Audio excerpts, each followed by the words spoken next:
验尸单归档，这件事就算办完了。是。朱捕头，朱捕头，什么事？唐大人已经出府了。什么？不可能！你们有没有看错？绝对没有。有没有人盯着他去了什么地方？有。走。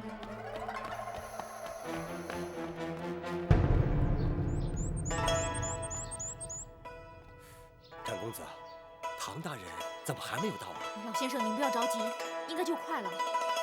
哎，我们等这一天已经等了很久了，可惜呀，徐大人却看不到。老先生，等成员他们伏法之后，徐大人在天之灵会知道的。这可真是老天开眼呐！展云，杜老前辈，唐大人，你可到了。粮食就藏在里面。错不了，有好几个人亲眼看见，衙役们把粮食抬进去以后，再也没有抬出来过。张龙、赵虎，进去搜吧。是。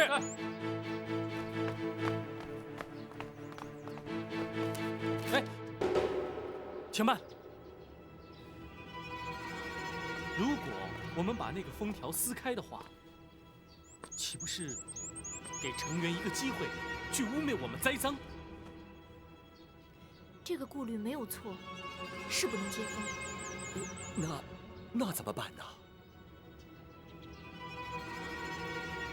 我们就守在这里，然后再叫成员过来，之后我们再把封条撕开，到时候人赃并获，他就无从抵赖了嘛。对。可是为了避免他们再逃走，应该还是确定一下粮食在里头比较好。可是封条不撕开，我们如何进去呢？这个简单，张龙、赵虎在，去找一位弟兄来。是。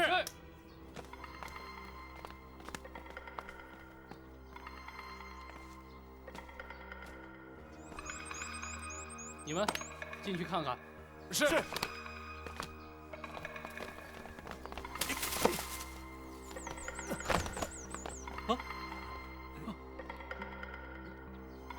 这是个简单的办法。有时候也得变通一下嘛。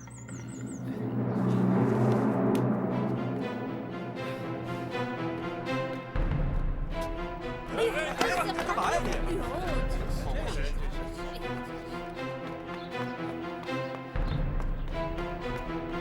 大人，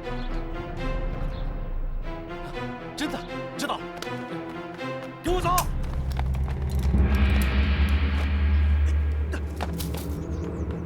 大人，好，回去吧。是。如何？里面堆满了粮食。太好了，他们现在一个都逃不掉了。我们守在此处，找个人通知州衙。来，用不着了。唐大人，你的病好了？没错。哎，朱捕头啊，这座民宅同样被州衙查封的吗？是。里面同样没有任何东西？应该没有。那麻烦朱捕头撕开封条，本官要去查看。唐大人，还是等程大人回来再看吧。住口！里面分明藏着来路不明的粮食，事到如今你还敢抵赖？属下不知道啊。那你为何匆匆赶来？属下私藏公粮，贪污渎职，朱刚，恐怕你性命难保。那都是程大人交办的，属下不敢不从啊。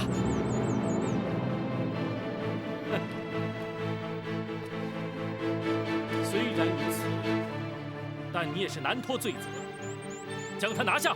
是。唐大人冤枉！唐大人冤枉啊！你冤或不冤，等成员回来，立刻明了。走走。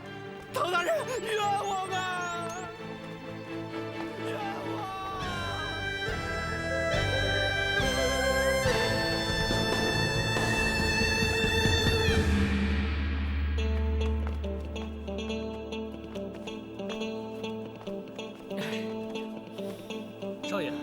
才真威风，把朱刚吓得魂飞魄散，让人看着都痛快。那就叫官威。以前我在老爷身上也看到过这种神态。其实无所谓官威啊，当时我只觉得有一股气往上冲，连我自己都不知道为什么。因为你理直气壮才会这样。而且说实在的，像朱刚那种做贼心虚的人才会被吓到。通常面对正义公理的时候，他们是无所遁形的。这种事情也常发生在包大人身上。提起包大人，我反而担心。虽然刚才是大快人心，但是毕竟违背了包大人的交代。你没有做错事，有什么好担心的？现在朱刚已经被你压起来了，而成员藏匿的粮食也被你发现了。还是要让包大人先知道，免得事出突然，破坏了他整体计划。反正你现在已经露面了，不如我们去州衙找他们。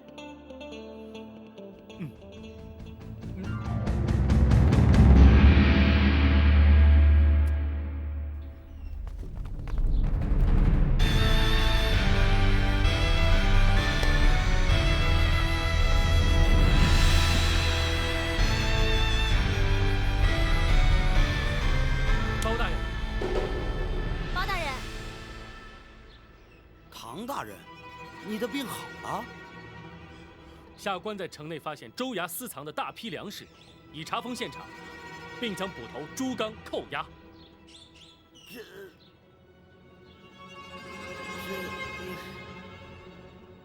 至于程大人，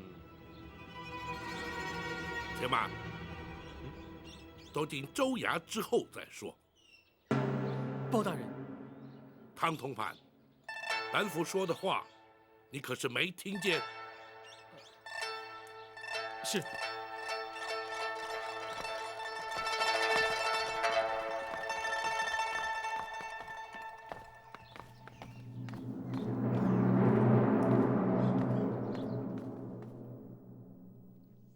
程大人，本府正要听你的解释。包大人，下官实在不知道该解释些什么。好，那本府就逐一询问。城郊湘军的冶炼厂究竟发生了何事？包大人，下官是和您一起到达现场，在此之前，下官未曾接到任何禀报，下官真的不知道。熔炉尚有余热，湘军正在进行什么工作？难道你也不知？也就是做些农具、兵甲之类的，不会有其他的工作。那却为何在现场发现遗留下来的新铸铜钱？包大人，这件事情下官的确不知道，也许是副指挥郑红干的。那郑红不见踪迹，连场内士兵也全无一人，只有地面留下血渍，又如何证实是郑红所为？包大人，只要找到郑红，下官和他当面对质，就可以证明下官与此事并无关联呢。那就等郑红出现之后，再来与你对质。是。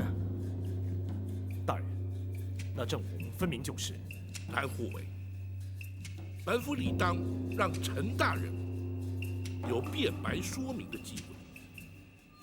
陈大人以为如何？是，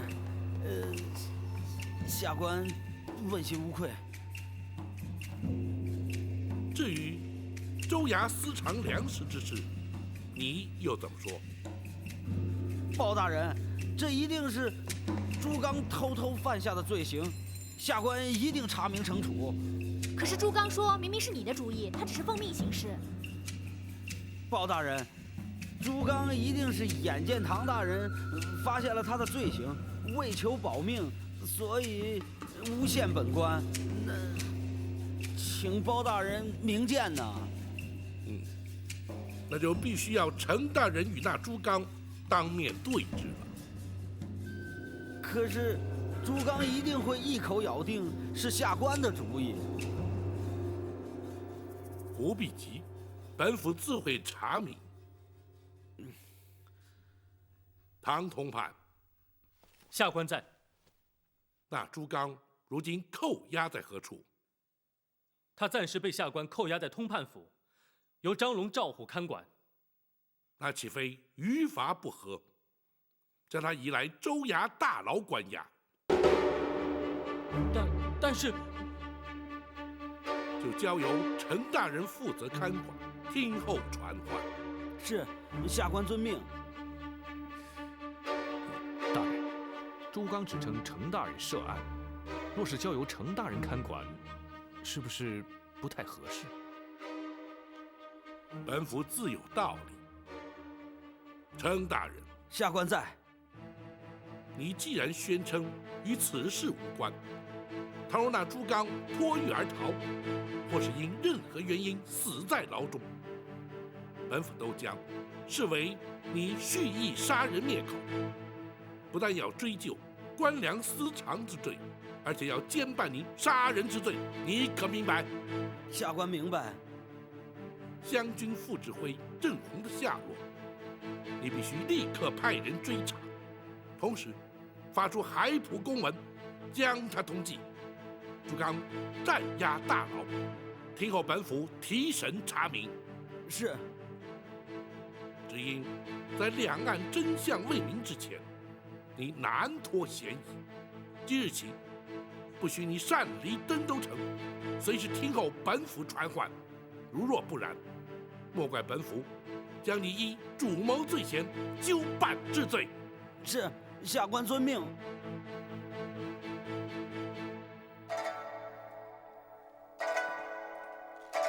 恩师怎会轻易放过程元？门生实在百思不解。本府并非放过他，而是时机还未到。那些粮食就是他的罪证，就算他想推到朱刚身上，也不可能啊。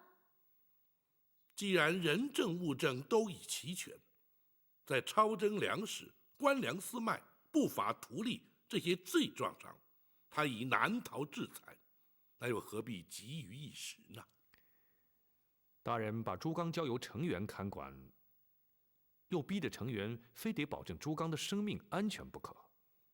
此案的确已成定局，就看大人打算什么时候办他了。不错，战不动他，也于事无伤啊。大人，可是湘军私铸假钱一案，如果不马上追究程元，岂不是错过了大好时机？不，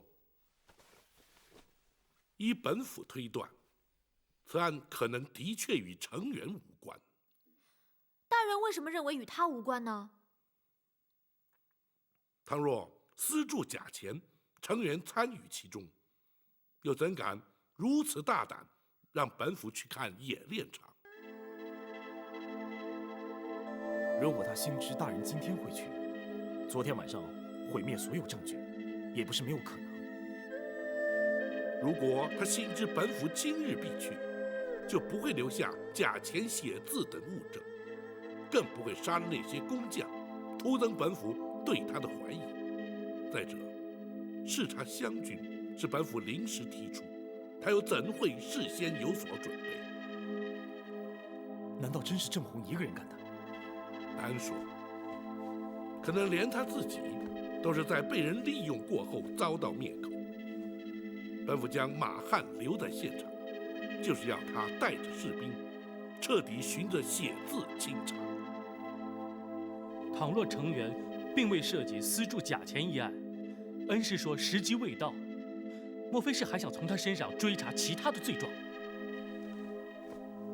不错，程元既然与李坤勾结，当然希望能够从他身上追查出李坤的罪行。展护卫在，必须辛苦你盯住程元的行踪，尤其是他与李坤之间的联系。属下马上去。不急，本府已派士兵乔装守在州衙，只要程元离开州衙一步，立刻会前来通知，到时候你再去不迟。是。若是那成员自知难以脱身，趁机弃官而逃，甚至孤注一掷，动用湘军不利恩师的话，岂不是难以收拾？这一点，大人也已有准备。王朝快马兼程，赶去通知禁军指挥胡方，要他立刻调派一营兵马前来，为的就是未雨绸缪。这也是本府所谓的时机。等胡方到来，方可行动。启禀大人，马汉，可有所获？回大人，在冶炼厂附近发现一堆新土，挖开之后发现有30-40具尸首。都是些什么人？有些穿着湘军军服，其中一名应该就是郑红。立刻通知成员，带着仵作衙役前去验尸立案。是。请展护卫随同前往盯住成员。是。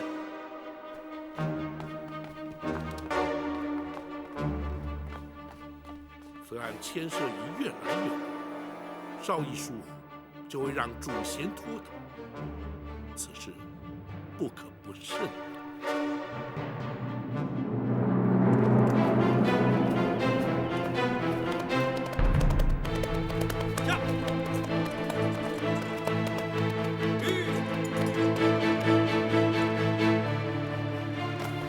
来了，吴指挥，请。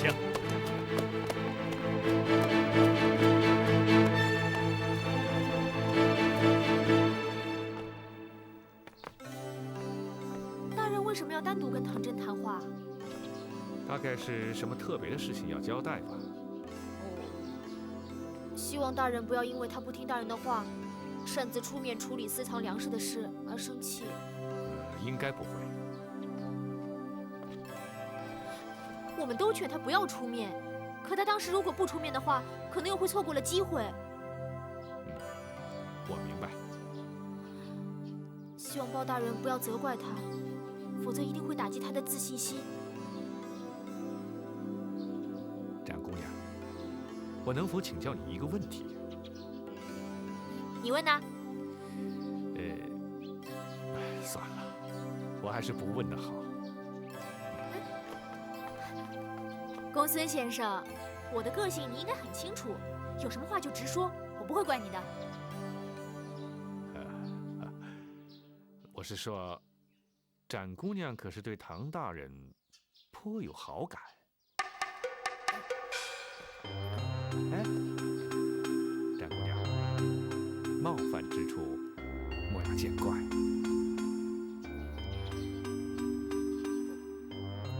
我只是很奇怪，公孙先生怎么会问这个？展姑娘对唐大人关怀之情溢于言表，故而有此一问。那包大人和我哥呢？放心，这只是在下的观察。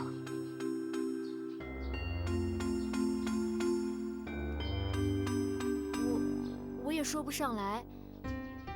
我的确对他很有好感，但是至于是不是真的动了心，现在来说还为时太早，连我自己都不知道将来会怎么样，就要看有没有缘分了。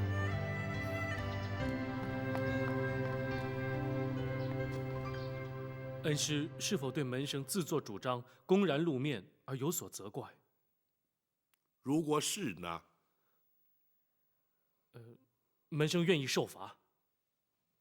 不，凡事皆要因时因势制宜，而不能一成不变。当时你若不出面，的确可能错失良机。你处理得很好，本府毫无责怪之意。谢恩师。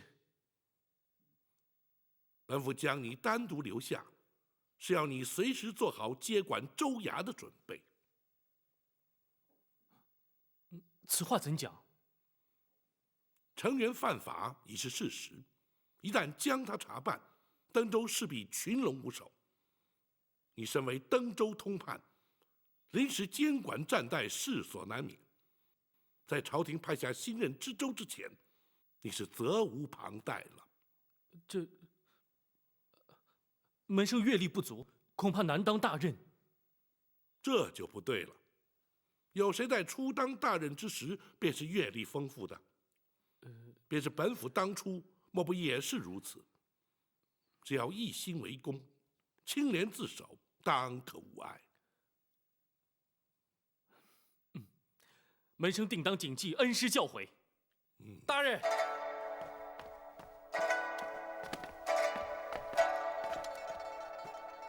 启禀大人。那成员见过尸首之后的情形如何？成员已将一干尸首验看处理，郑红的确是死者之一，是遭人利刃刺腹而亡。展护卫因何未返？展大人唯恐成员有所行动，不及赶去，所以暗藏州衙，随时监视。如此一来，成员必定惊慌失措，倒是个契机啊！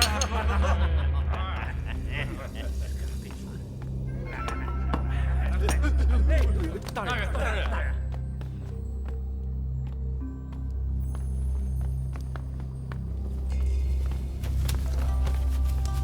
大人，你们先出去吧。是。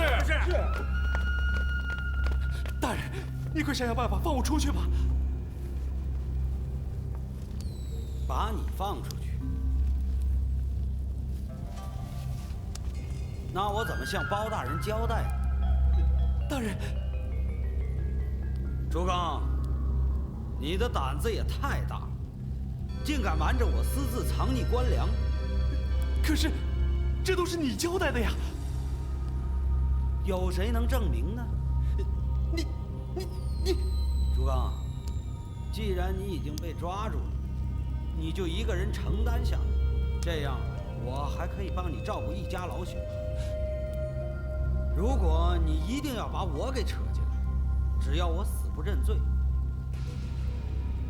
账还是会算在你的头上。你，不过到那个时候，可就没人照顾你的家小。大人，你不能这样对我。这些年来，我一直对你忠心耿耿。那你就继续对我忠心吧。可是，你一定要想清楚。大人，大人！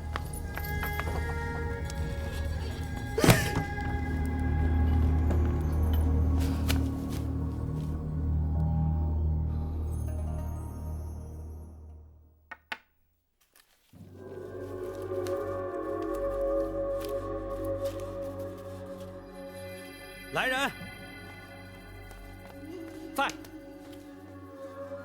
叫地铺最快的几脚地将这封信火速送往京城。是。哎，等等，叫他们直接送到太师府庞太师手中，他们见到信函封套自会通报。是。慢着，切记千万不要让任何人知道，立刻就去。是。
陈大人，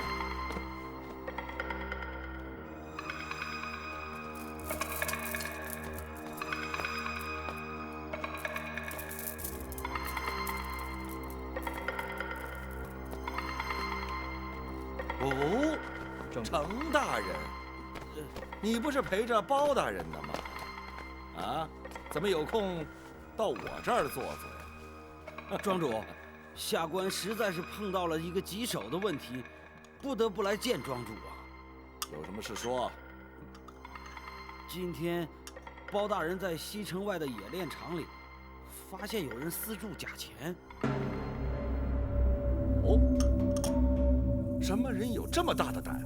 不止如此啊，连副指挥郑红和所有的湘军士兵全都被杀了。哦，还有呢？就这一件事儿，已经让下官感到棘手了。你身为登州知州，又兼湘军指挥，这件事让你头疼，你很难向包大人交代，所以下官才来跟庄主您商量。找我？找我管用吗？啊？难道说这件事儿就跟庄主一点关系都没有吗？程大人，这就奇怪了，你怎么会以为跟我有关系呢？可是，哎，你倒是提醒了我，私铸假钱，这个主意我怎么就没有想到呢？啊，你的登州湘军当中有这样的伪造人才，我们倒是应该好好的合作呀。这可使不得啊！这要是被抓住了，是非要杀头不可的。哦，程大人，那么我们过去合作的事情，都不是杀头之罪？不是，我是说，现在这个案子包大人盯得紧，我们就是要干，也不能现在干。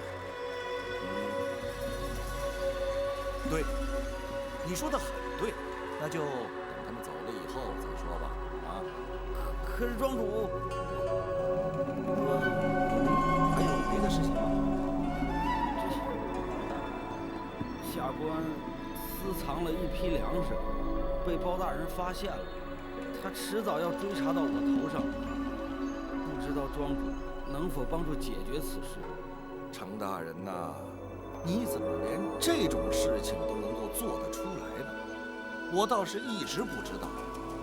下官惭愧，这是你跟包大人之间的事情，我一个布衣百姓恐怕帮不上什么忙吧。可是庄主，您答应过我要帮我对付包拯的。哎，我指的是涉及到那些跟我合作的那些事情，这件事情跟我没关系，我也不会出面，我没有必要跟他作对啊。可是庄主，一旦我被包大人抓起来，那他势必会查到我们合作的每一件事的。程大人，我怎么听你说这话，好像是在威胁老夫呀？啊，不，我怎么敢威胁庄主？我这实在是……这件事情你自己想办法吧，我是无能为力了。庄主，庄主，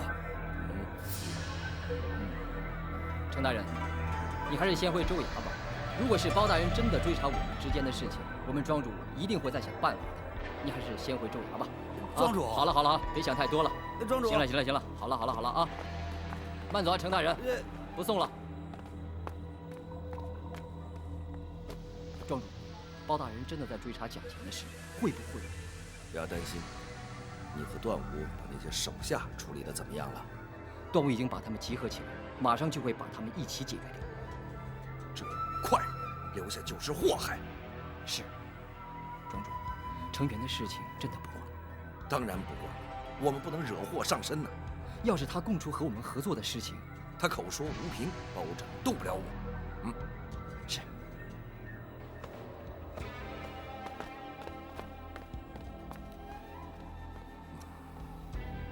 这个程元这个时候跑到这儿来，包拯一定会派人跟踪。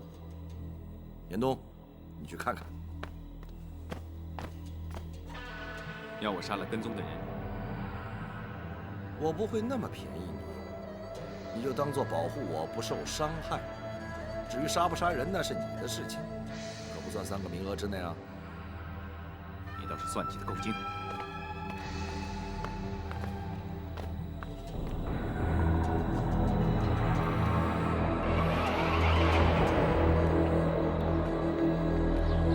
大人，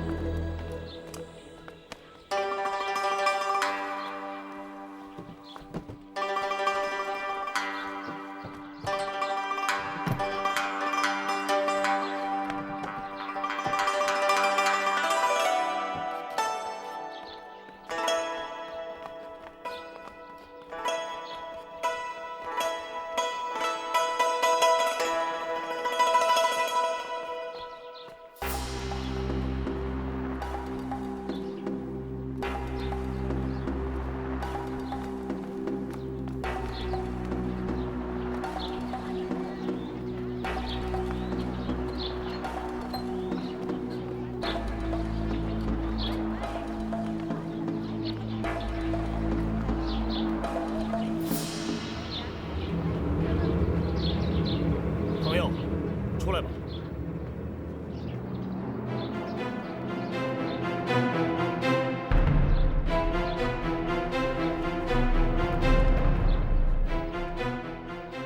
为什么要跟踪我？你不是也在跟踪他吗？你是成员的人，他还不配。那你就是李坤的人。我不是李坤的人，我只是替他办事。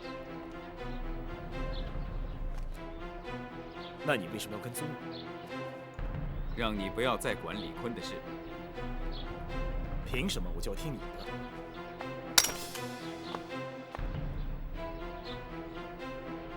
你就是严冬，你认得？我不认得你。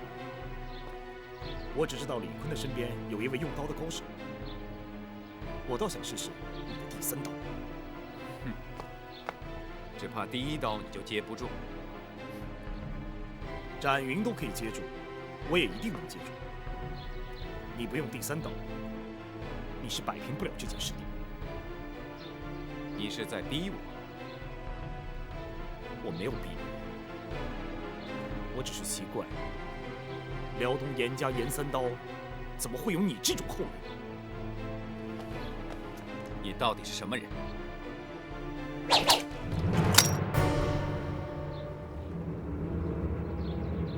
你就是展昭。不错。想不到南侠展昭投身官府，跟了开封府的包大人。我更没想到严家的后人会跟李坤这种人。那是我自己的事，不用你管。你的事我当然管不着。可是辽东严家在江湖上的声望，从此成为江湖上的笑柄。你敢侮辱辽东严家？你连李坤这种败类都可以帮他，不用我侮辱你，你先侮辱了你自己。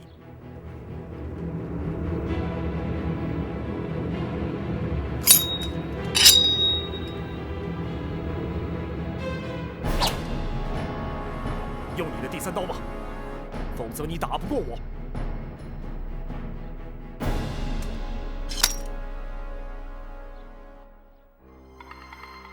你我还没有到生死相搏的时候。不过你要记住，严三刀不是你想象的那样。我严冬也绝不会给严家丢人。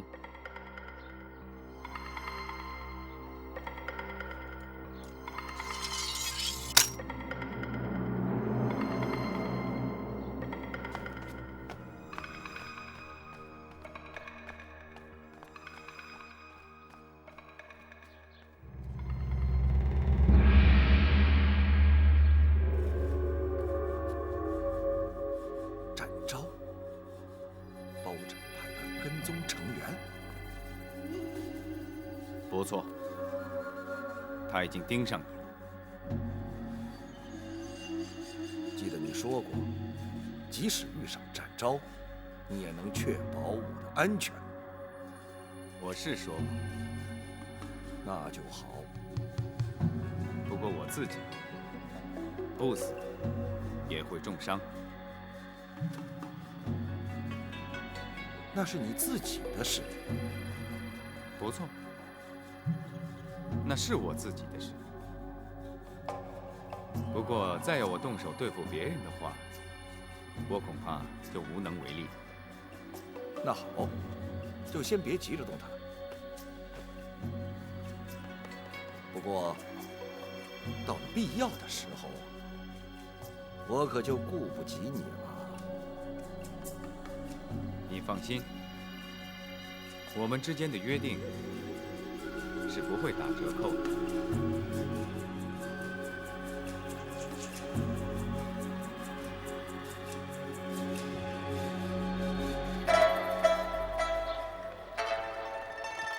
来，兄弟们多喝点，多吃点啊！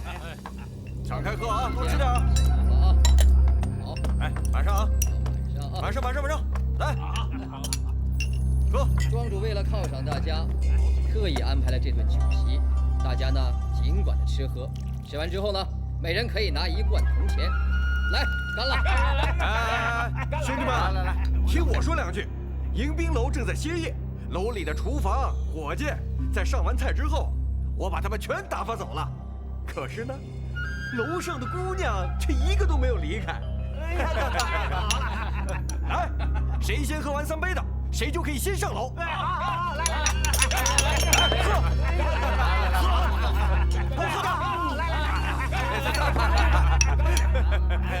来，都满上，都满上。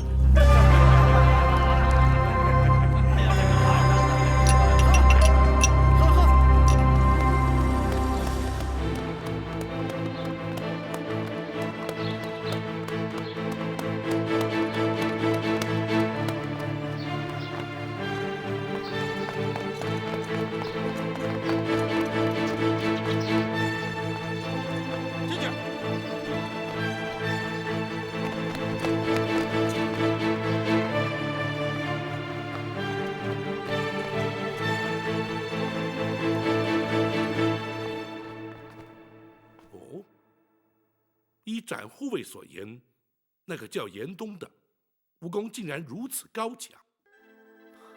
翟云跟他交过手，应该很清楚。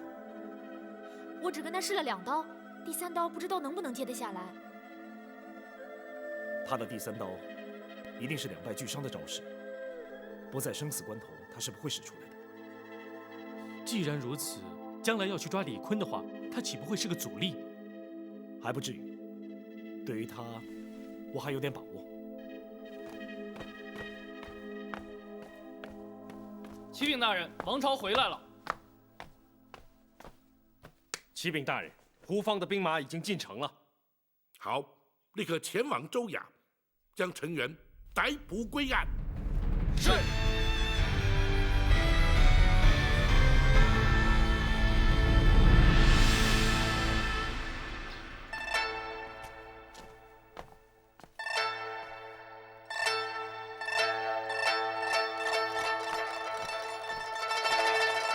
大人，什么事慌慌张张的？禁军进城了。什么？好端端的禁军来干什么？不知道，衙门外全是官兵。啊？这……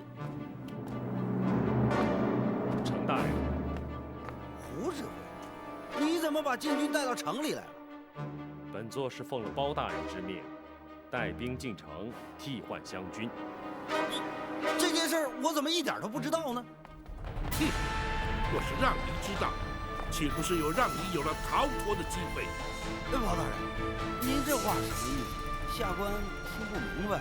本府自会让你明白。胡指挥，末将在。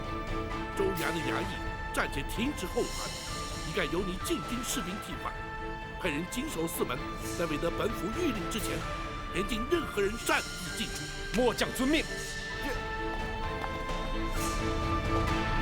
包大人，来人呐！在。脱去成员的冠带，将他押入大牢，听候审讯。是。包大人，好。包大人，好。包大人，包大人。站住！干什么呢？当州传来紧急文书，要转城彭太师。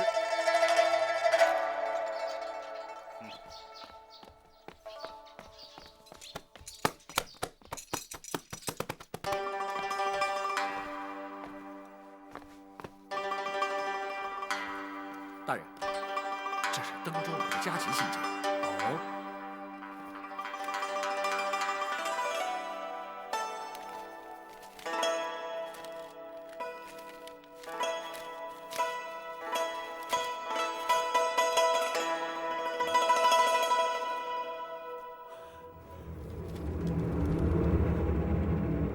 包拯，你欺人太甚！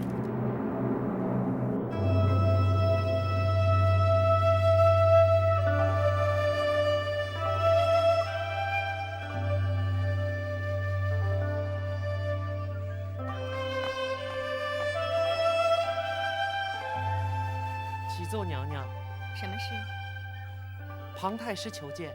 哦，快宣。是。请。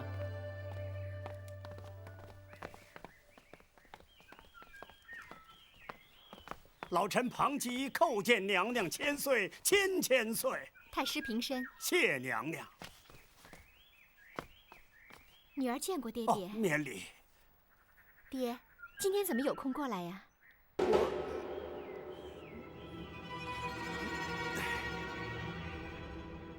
你们都退下。是。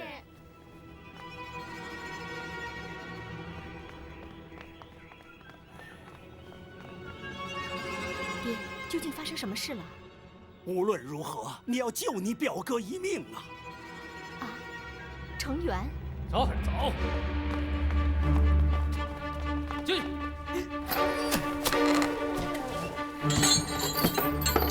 你们两个暂且做个伴，明天等候包大人升堂审讯。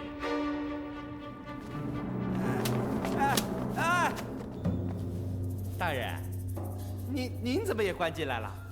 我哪知道啊？那你的老小又有谁来照顾啊？你，哼，没想到你也会有今天吧？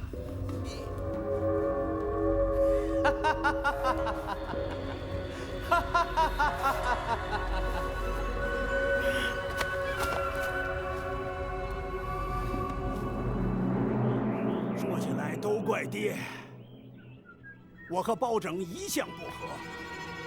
当他知道程元是我的外甥以后，他就想尽办法整他。哎，可怜的是无辜的程元呐。爹，如今程元的情形如何了？他在信函中说，包拯已经盯上他了，说不定啊会胡乱给他安上一个罪名，把他处死。他是你姑姑的独生子，是你的亲表哥，难道你见死不救吗？我在包拯眼里，既没有你爹这个当朝太师，更没有你这个庞妃娘娘。没想到啊，把你选进宫里，蒙受皇上的宠爱，结果是我们庞家家破人亡。爹，啊，算了，爹，不为难你了。你也不要去求皇上了。程元他命中该遭此劫难，爹也无能为力。不过，爹这个当朝太师也不想当了，还是告老归隐吧，免得再牵连家里其他人。女儿啊，你要安心待在宫里，千万别再被包拯给害了啊！哎，爹回去了。爹，等一等，爹。程元虽然触犯了国法，可是他也是我的亲人呐，我也不愿见到他被处死啊。这除了求皇上，没有别的办法呀。女儿愿意试试看。皇上今天会在皇后娘娘寝宫，我见不到他。明天，最迟3-2天，或许能够求皇上颁下圣旨。到时候就来不及了。爹，就算皇上答应下旨，也需要一段时间呢。那，这样，爹先去登州，能挡包拯多久就挡多久。你请到圣旨以后，就把皇上的金牌立刻送到登州啊。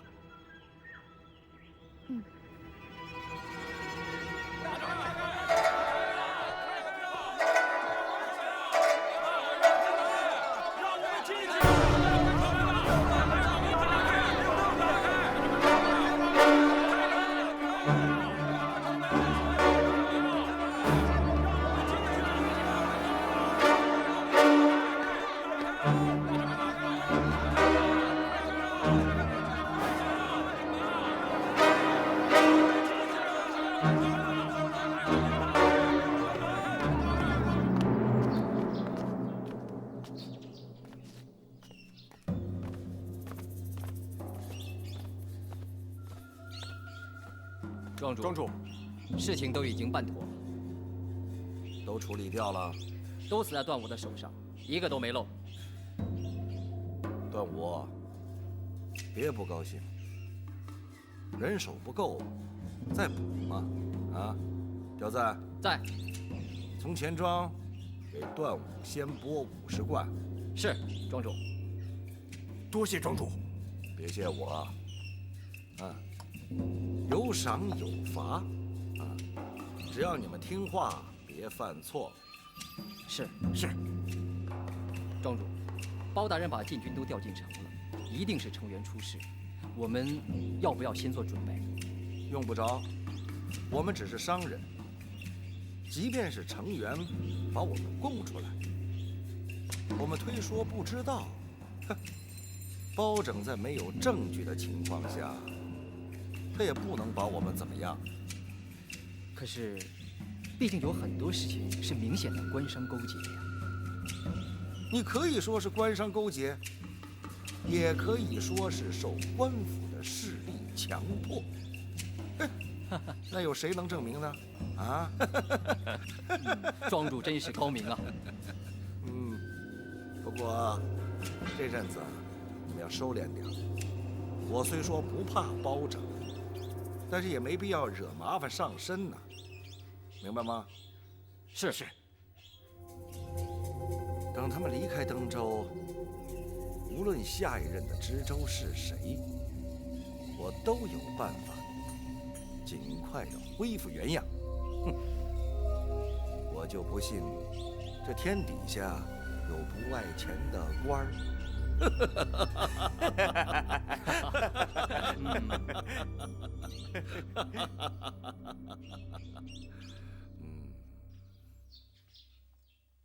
汤真，门生在。程元已被收押，依照朝廷体制，你这登州通判，理当代理知州之职，待全案终结，上报朝廷之后，则会派遣新任知州，到时候你再进行交接。是。明日起，本府将会审讯程元、朱刚，并逐一追查李坤涉案部分。你忙于州务即可，不必参与。州衙里头能够有什么事呢？事情可多了。首先，要从现有的官员当中挑选能够适用的人，也可以给唐大人不少帮助。至于人选方面，可以询问杜委那些退休官员，甚至可以请他们来帮忙。对，他们一定能够提供不少的经验。还可以清查州衙的文书和旧案，说不定可以从中知道程元和李坤官商勾结的证据。你刚来的时候，他们给你的文书账册一定有假，现在可以仔细的核对验证了。如果调仵作问话，也可以知道上任通判的死因和当时的症状，我们也可以查出他们是否和吴银散有关。哎呀，这么说起来，可做的事情可真多呀！公孙先生，你说的一点都没有错。能做的事情不但多，而且管用。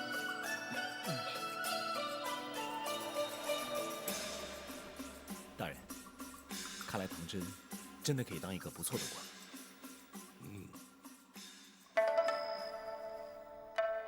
真的，少爷明天开始就要代替程元管理整个登州了。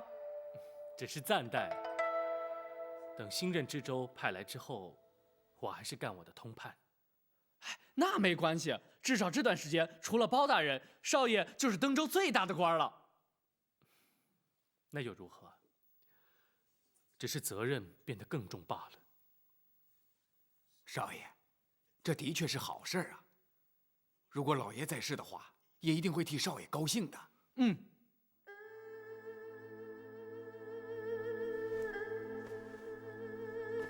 我只是不敢辜负我爹对我的期望。不过这些都要感谢包大人，如果不是他的话，我只是另一个中毒而亡的登州通判。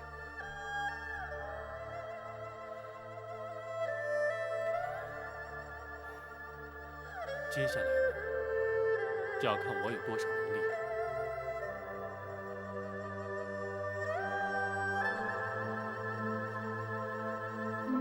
大人，像程元那样的官僚私卖、从中图利，会判什么样的罪？在我大宋律例之中，刑罚轻重不等。依这项罪行来说，罢官去职总是免不了的。啊，就这么便宜了他？还要是情节轻重，判他个5年到10年的刑期。哦。可是他的罪行不仅如此，大人，难道你打算只办他这一项罪行吗？当然不会。若依那些退休官员所言的罪行，程元只怕是死罪难逃。这还差不多，要不然岂不是让人愤恨难消？詹姑娘，刑罚的主要目的在醒世警俗，而并非单纯的出气泄愤。若因为惩罚一个作奸犯科之人，能够让大多数的人引以为戒，那才是刑罚的真正目的，也就是所谓的刑期非刑的道理。可是除了粮食问题之外，我们还没有掌握程元其他的罪证。如果现在把他关起来，其他的罪行又怎么追查呢？提得好，这就是本府要唐真接手州衙的原因。他可以从州衙的文书案卷之中查出有用的资料，我们也可以利用审讯程元之时，挖取更多的罪行。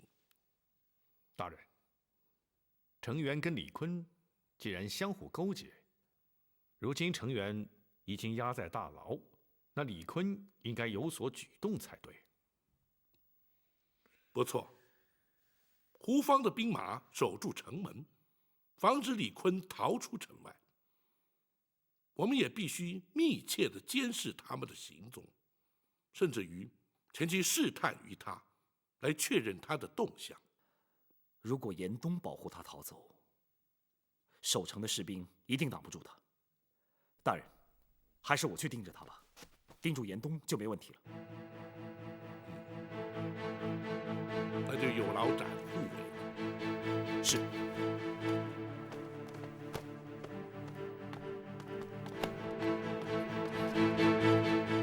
大哥他就是这样，决定的事情就要马上就去。自从展护卫跟随本府办案之后，想必不如在江湖之中来得惬意啊。大哥他心甘情愿，而且也做得很好。要是换作是我就不行了。哦，展姑娘虽然经验稍显不足，却已经难能可贵了。多谢大人夸奖。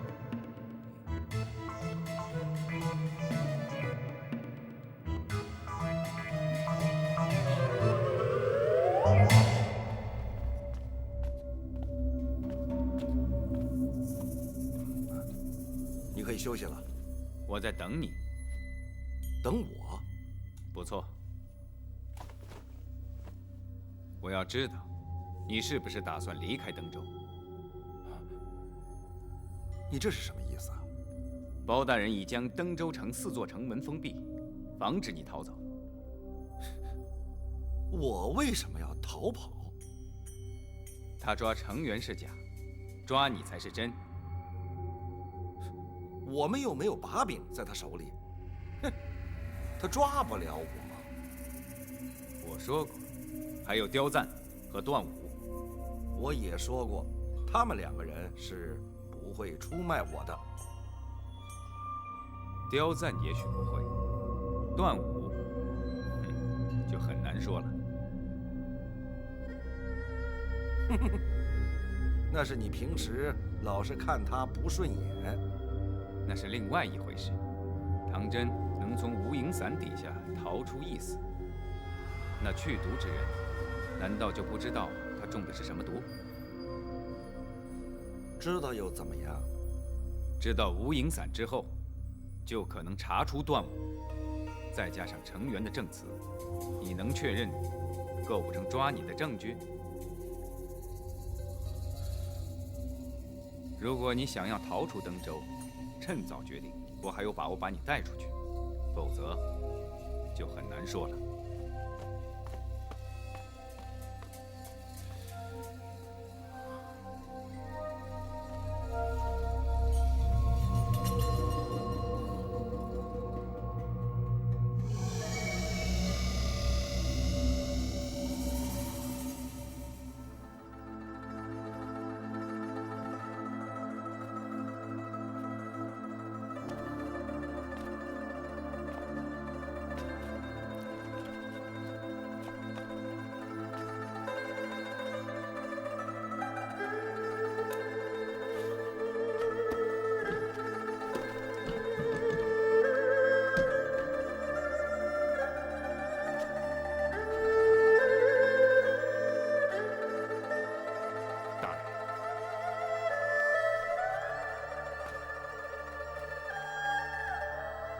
明日要审讯程元，你可都准备好了？都准备好了。明日必须对他用点策略，否则他不会轻易照顾。是，学生明白，学生也已经知会展姑娘了。那就好。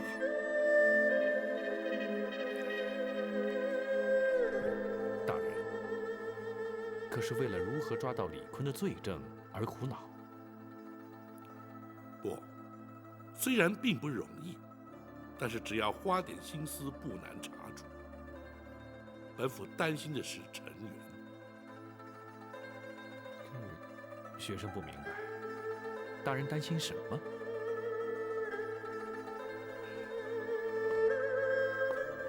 以程元和庞太师之间的关系，恐怕一旦处置了程元，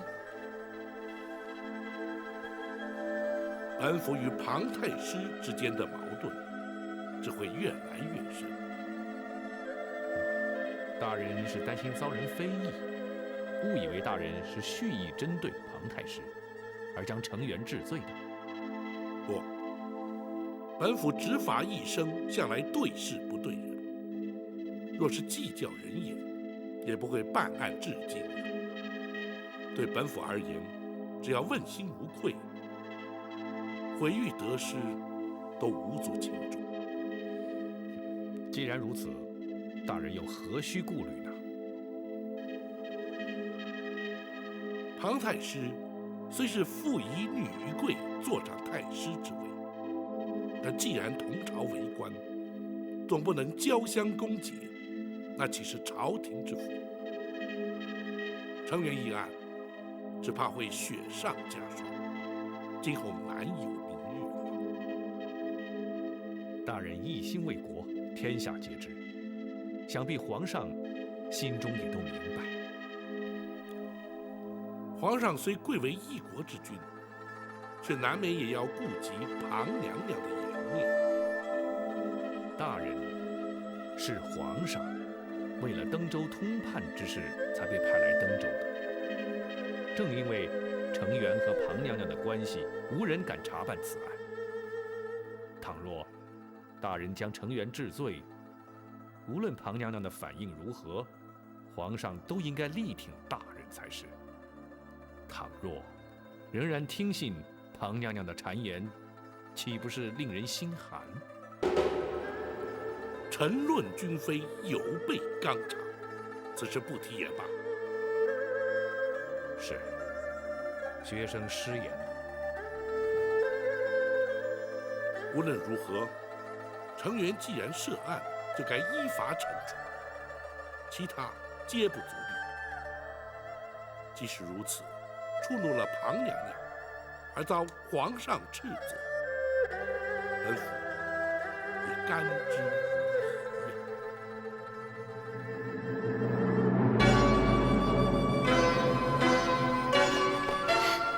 请皇上做主。爱妃，皇上，爱妃，你这是干什么？来，快起来。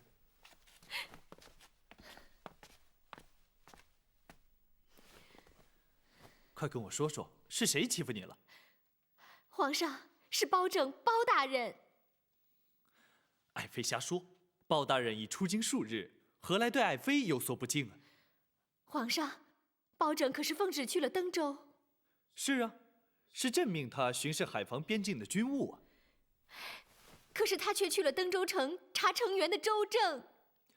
皇上，成员乃是臣妾的表哥啊。这个朕当然知道，不过朕也命包拯顺便看看登州的州政。怎么，他找成员的麻烦了？皇上，包拯和臣妾之父庞太师素来不和。包拯去了登州城，假公济私，要将成员处斩，请皇上做主。这个包拯也太过分了。爱妃可知那成员是犯了什么样的过错，包拯非要将他处死？皇上，包拯为了报复臣妾之父，就胡乱给成员安上一个罪名。皇上，请立刻下旨去登州，救成员一命。爱妃，你先别着急，此事爱妃是如何得知？可确有此事？是太师说的。皇上，再不下旨就来不及了，臣妾跪求皇上了。好，朕答应你就是了。你快起来吧。谢皇上。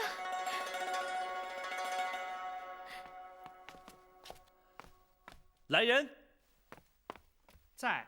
宣王丞相进宫。是。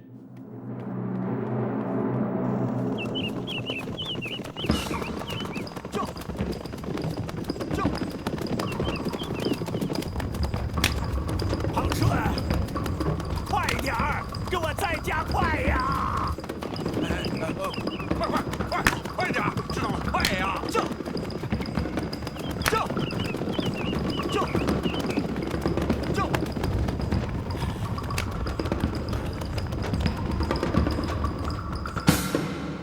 皇上决定要下旨去登州。不错，朕不能让包拯真把成员给杀了。可是，王丞相，包拯在离京之时，你可曾按照朕的旨意交代过他？回皇上，老臣的确交代过包大人，叫他无论如何依法而行，查出登州，通判一案。好，朕让他查案，他却杀人，你说朕能不下旨阻止他吗？皇上，或许那成员的确是犯下了死罪呀。不，庞太师却说他有假公济私、报复之嫌。皇上，老臣敢与性命担保，包大人绝不会假公济私、公报私仇啊！朕当然也知道，包拯绝不至如此，怎奈……皇上莫忘了，当初皇上下旨令包大人前往登州，就是因为朝中百官无人敢查，无人敢办。如今包大人查出那成员有罪，而皇上却又下旨不让他办。所谓君无戏言呐，老臣唯恐皇上会因此而失信于臣呐。王丞相，你先起来吧。谢皇上。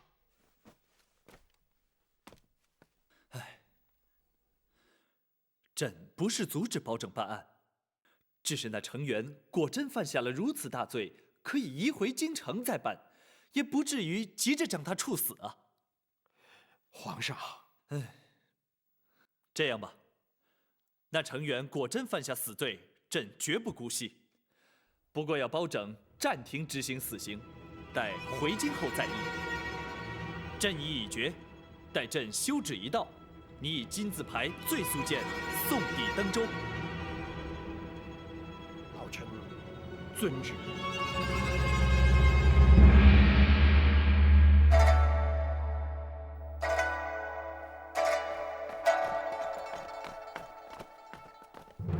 跪下！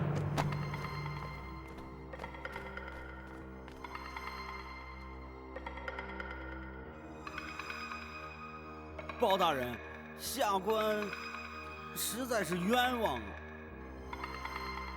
本府尚未问你的罪，你又何来冤枉可言？包大人没问小人的罪，就把下官打成罪犯，下官实在是不能心服。哦，依你之言，可是要本府现在就将你问罪？依照朝廷体制，没有问罪之前，包大人，您是没有权利除去下官的朝廷官带、知州官职的。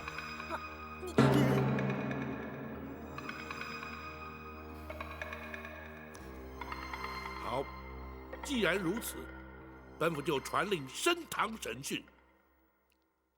大人，可否容学生跟陈大人说几句话？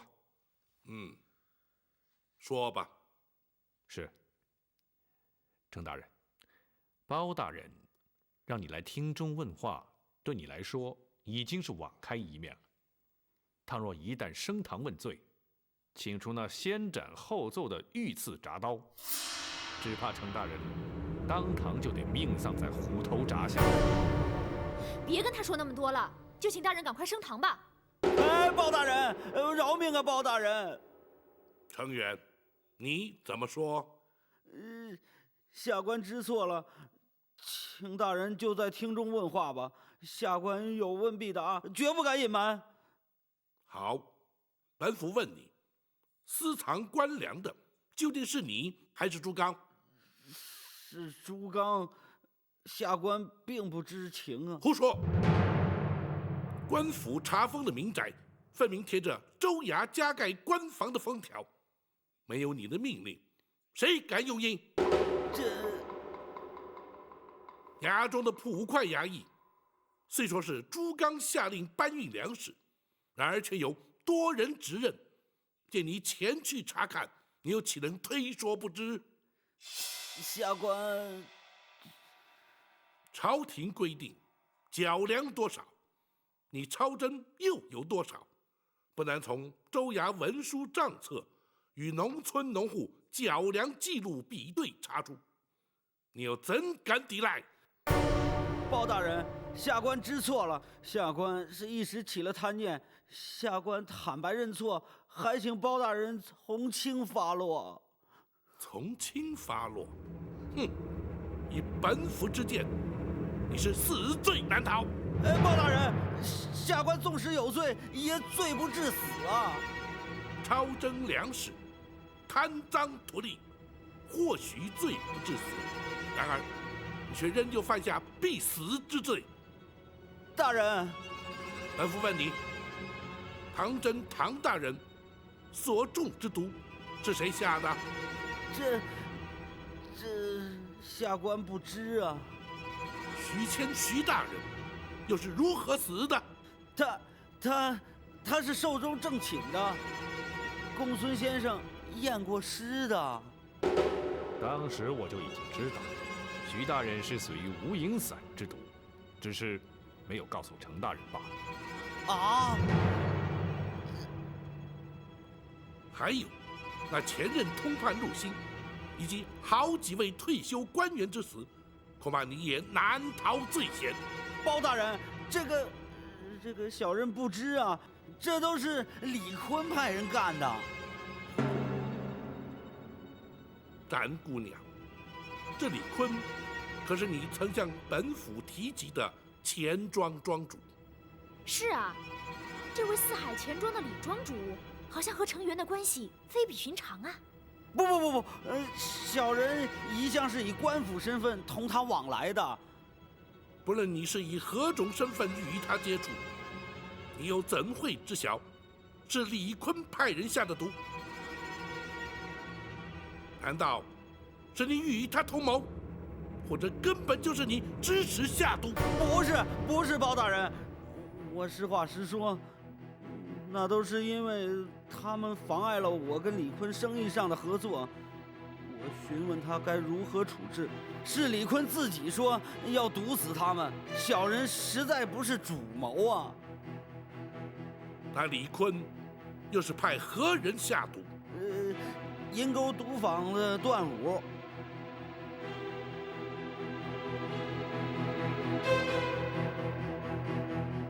至于私铸假钱一案，你依然难脱嫌疑。倘若被本府查出是你主使铸造，再杀害郑红等30-40条人命，程元，你万死也难赎其罪。包大人，这件事情的确跟小人无关啊。小人也怀疑是李坤他干的，所以也尝试着问过他。他如何回答？你又怎会问他？他不肯承认。不过，的确是他让小人叫郑红去见刁赞的，所以我就怀疑这件事儿与他有关。那刁赞可是四海钱庄的掌柜，就是他。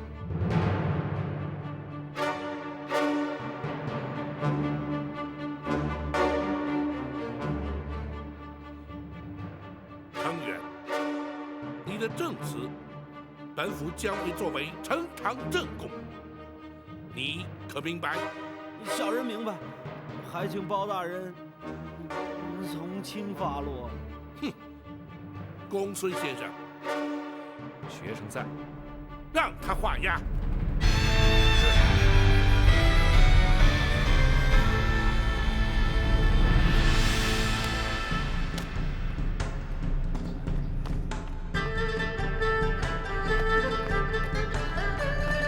你们俩回来了，回来了。老管家，包大人是不是已经回府了？老管家找大人有事啊？是啊，他在。大人回房了。好，我去见包大人。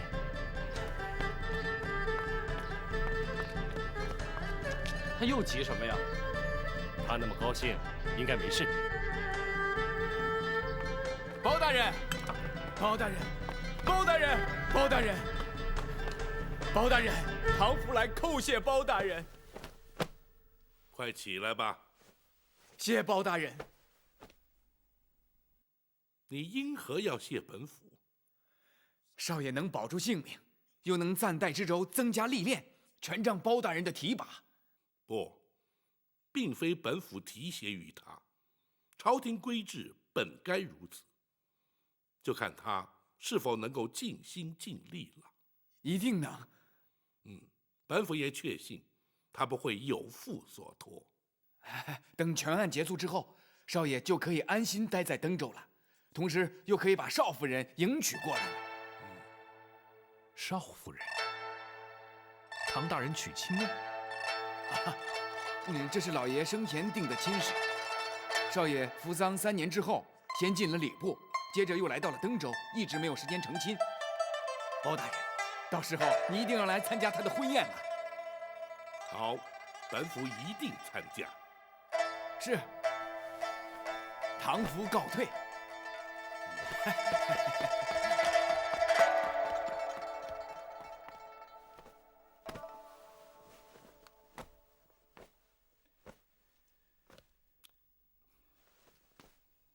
公孙先生，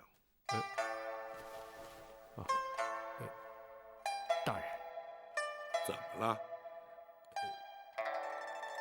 没什么。公孙先生当知瞒不过本府。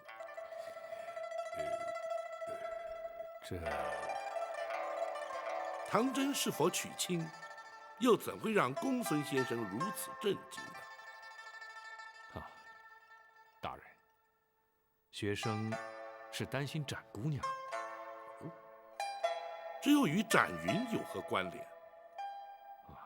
学生虽然不能十分肯定，但是你但说无妨。是，大人。倘若学生判断的没错，那展姑娘应该对唐大人动了真情。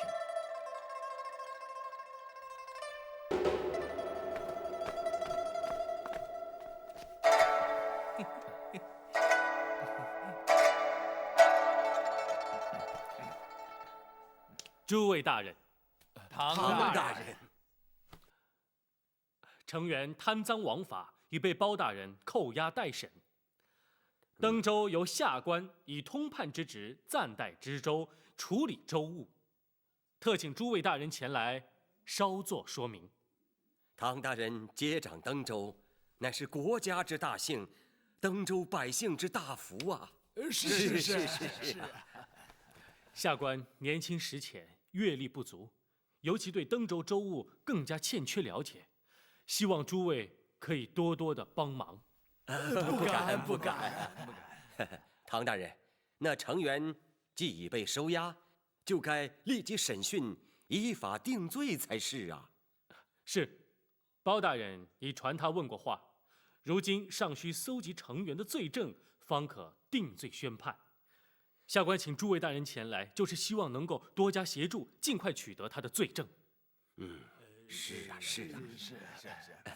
唐大人，您放心，我等虽然年纪老迈，可是，一旦做起事来，绝不会输给年轻后生的。是啊，唐大人请放心。好，那就有劳诸位了。不必客气。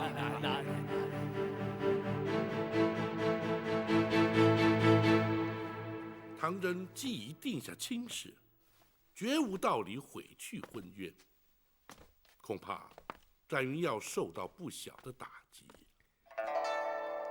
所幸他还没到无法自拔的地步，或许他还能承受得住。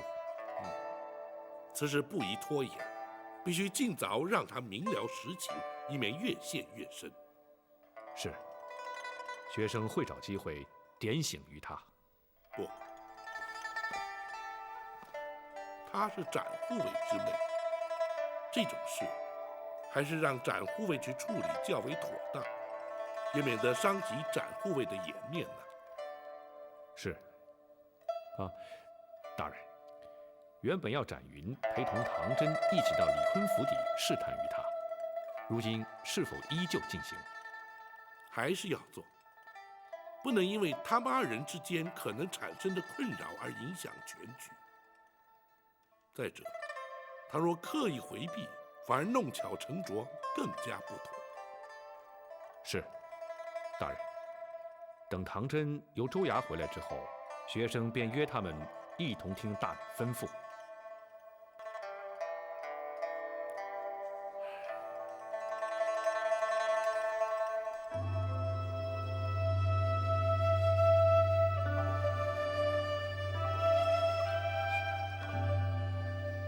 老管家，你没见到少爷在州衙里的神气的样子，简直让人佩服的没话说。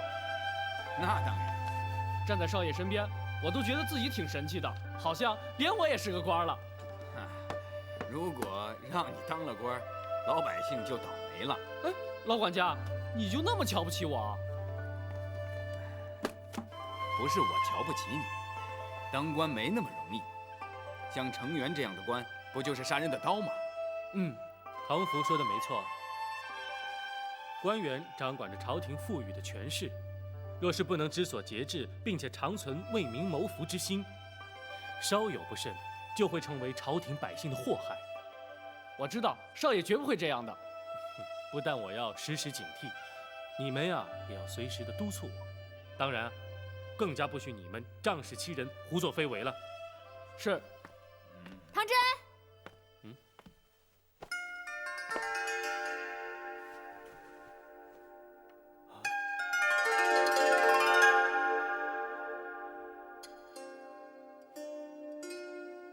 们现在去见包大人吧。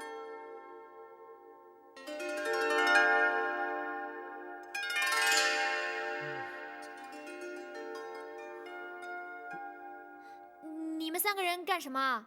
不认得我了？是展。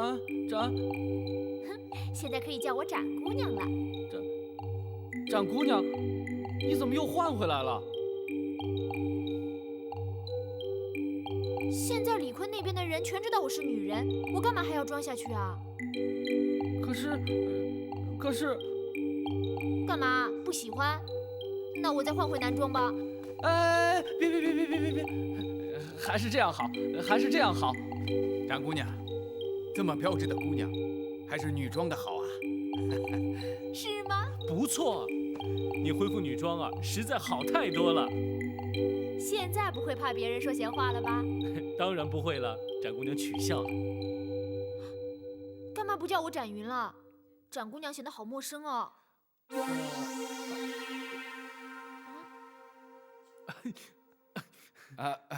展姑娘，你别误会，少爷有点不习惯。那还是叫我展云吧，不然反而是我不习惯。是。还愣在那儿干嘛？赶快去见包大人呢！是。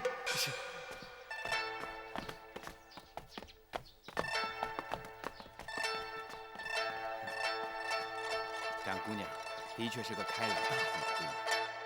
可是少爷怎么变得不大方了呢？去，别在这儿瞎说。程元被关押之后，李坤的反应如何颇为重要。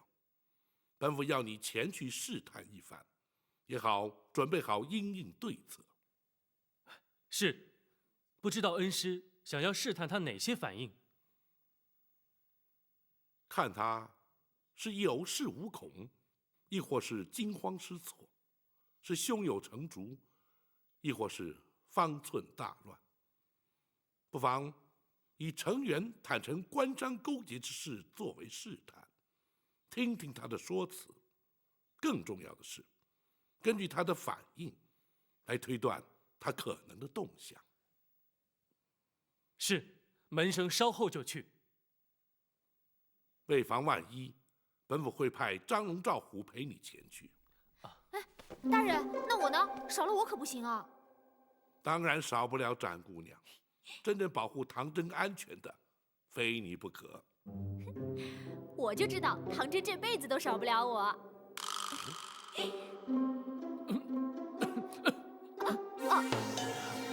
我说，我。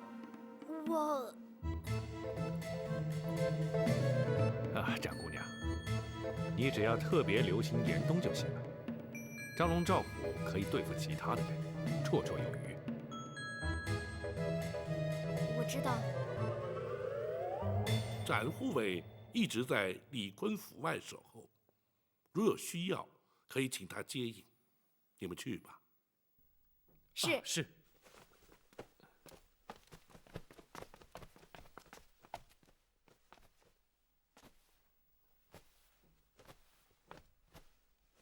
展云什么时候恢复了女装啊？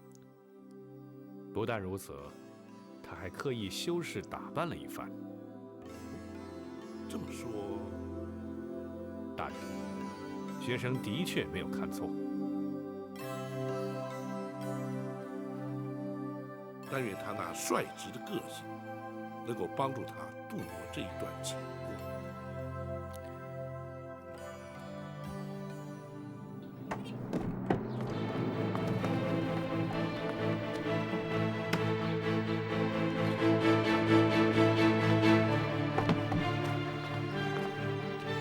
找你们李庄主。是。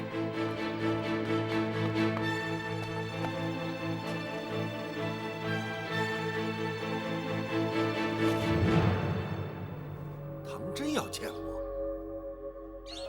请他进来。是。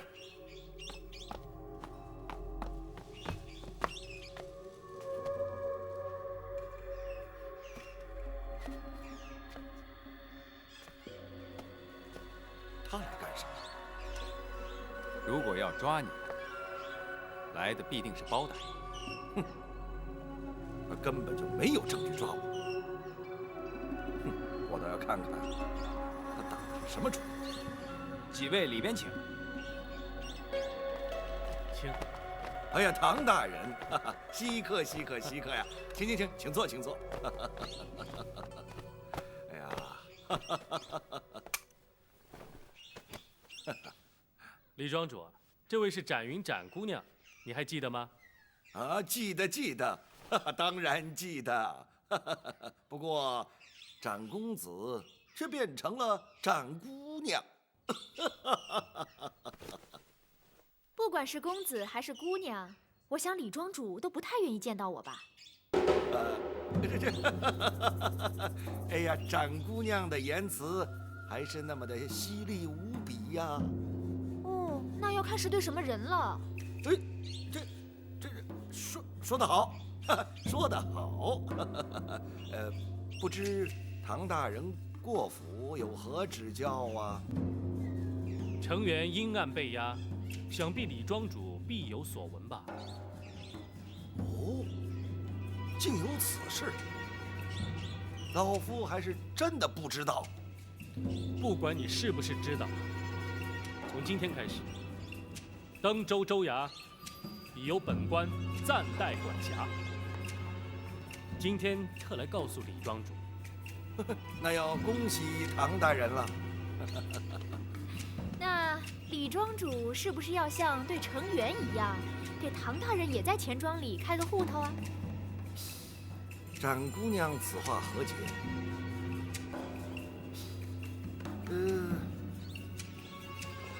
老夫怎么听不明白呀？